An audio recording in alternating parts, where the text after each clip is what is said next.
Hello, thank you for joining with me and my dog hair. We are in A Course in Miracles, the combined volume by the Foundation for Inner Peace, 3rd edition. This is section 8 in chapter 17, Forgiveness in the Holy Relationship, the conditions of peace. The holy instant is nothing more than a special case or an extreme example of what every situation is meant to be. The meaning that the Holy Spirit's purpose has given it is also given to every situation.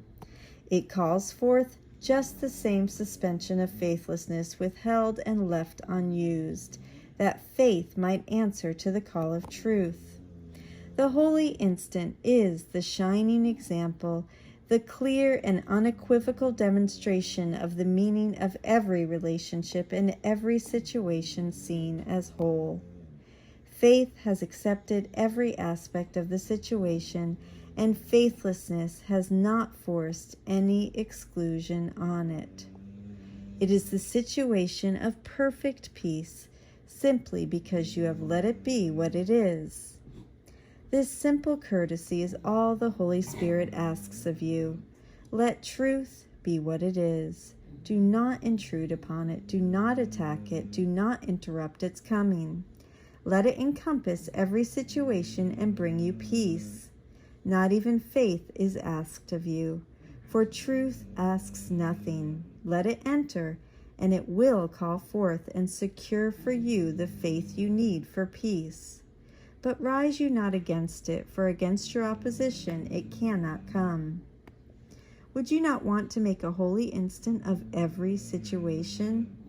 For such is the gift of faith, freely given, wherever faithlessness is laid aside unused. And then the power of the Holy Spirit's purpose is free to use instead. This power instantly transforms all situations into one sure and continuous means for establishing His purpose and demonstrating its reality.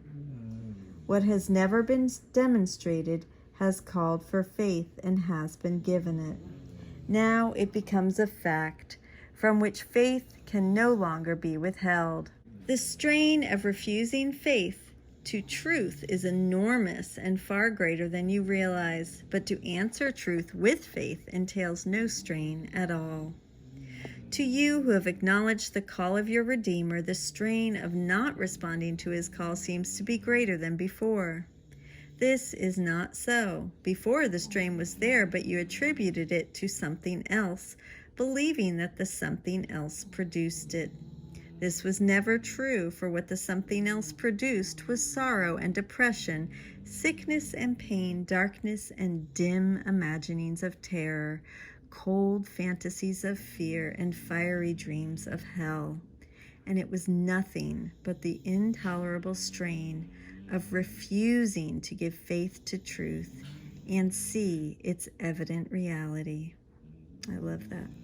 Such was the crucifixion of the Son of God. His faithlessness did this to Him.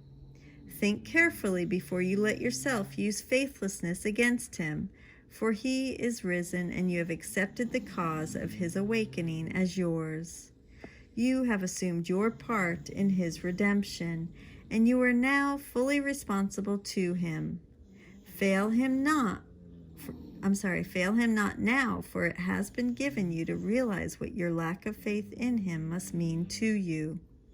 His salvation is your only purpose.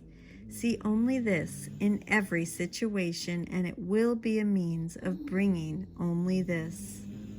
When you accepted truth as the goal of your relationship, you became a giver of peace, as surely as your Father gave peace to you. For the goal of peace cannot be accepted apart from its conditions, and you had faith in it, for no one accepts what he does not believe is real. Your purpose has not changed and will not change, for you accepted what can never change. And nothing that it needs to be forever changeless can you now withhold from it. Your release is certain. Give as you have received, and demonstrate that you have risen far beyond any situation that could hold you back, and keep you separate from him whose call you answered. That is the conclusion of this beautiful chapter, chapter 17, Forgiveness and the Holy Relationship, section 8, The Conditions of Peace. I love you. Thank you so much for joining with me. I will see you tomorrow. Have a beautiful day.